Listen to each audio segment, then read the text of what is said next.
it's a great opportunity to be here, and I would tell you that you know, I got to know Deb in a difficult situation, and you know, I think that from all that is in Kaylee, I still you know, when I get something like this, I've got that band right on my right arm, and it's never come off.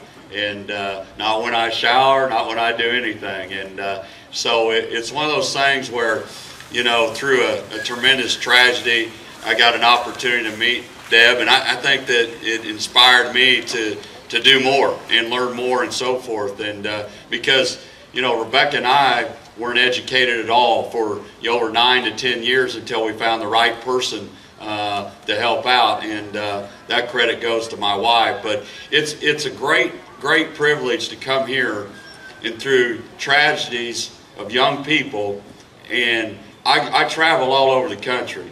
We've lived in 7 different states. I grew up in a small town of 2,000 people. I recruit all over the country. Tomorrow I'll have 150 kids in camp, and doing all that is that I've never, you know, seen a community, and I'm telling you the truth, and I grew up in a town, like I said, a small town that's come together all in one heartbeat to do what you do.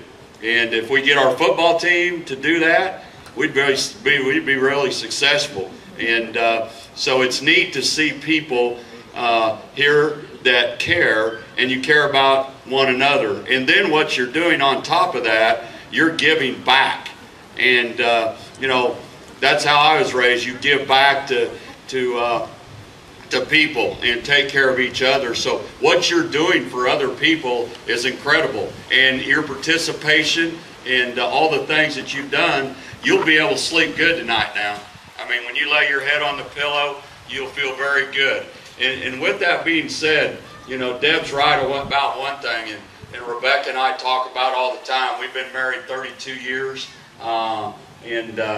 you know, we got married when I was 21 and she was 19, and so we've been through a heck of a journey. But you know, we talk about all the time. Make sure that, you know, you're not afraid to tell each other you love them every night, and you know, don't be afraid to look at the person next to you and say, hey, you know, have a great day, because every day is really truly a great day. And you got to enjoy the moments, you got to enjoy the day, and you got to enjoy the people you're with. And it's amazing, you know, through a tragedy and so forth, we've all learned that. And, you know, they're looking upon us tonight saying, you know, they're proud of all of you.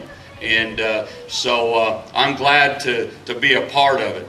With kind of what we're doing with teaming up with the Epilepsy Foundation, and, you know, I've seen Deb at many functions, is we started the Chasing Dreams Foundation.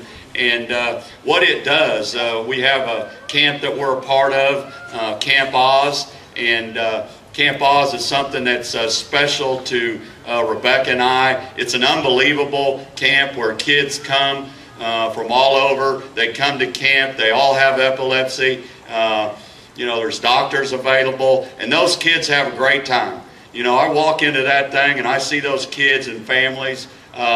It's pretty neat. To kind of give you one story that's pretty neat is this one little boy. I'm asking each of them questions, going around, and this one little boy, my wife's standing over in the corner, and he goes, you know, Coach, I just want to ask you one thing. And I said, what's that? And he says, will I ever get a girlfriend? And I said, well, I said, see that gal over there? I said, she's my girlfriend. And I mean, he come busting. But the neat thing about it, you ought to have seen him after he said that. Those girls didn't have a chance in that camp. I mean, he was having a good time. So, you know, Camp Oz, they do all kinds of activities and things, and it takes money to keep that thing going, and it keeps growing. And then the other goal that Rebecca and I have, and you know, Deb's educated us in different ways, but to make sure that we're trying to get into every school and make every school in the state of Minnesota seizure smart, so people understand what to do in those situations and educate the schools.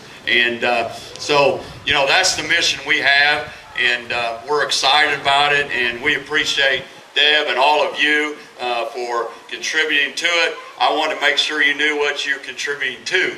And you know, it's unbelievable, and a lot of people don't understand epilepsy. And again, my wife and Deb have lived it and learned it and so forth. But I think the thing about it is, you know, throughout the country, you know, people don't understand 1 out of 26 people.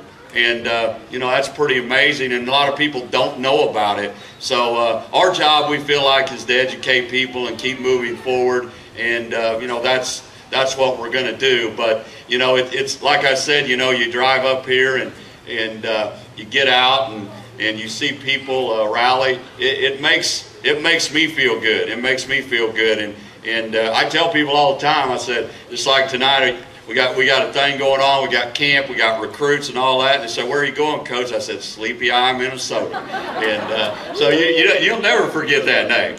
I mean, this is a famous place in our hearts. So, with that being said, we thank you. We appreciate it.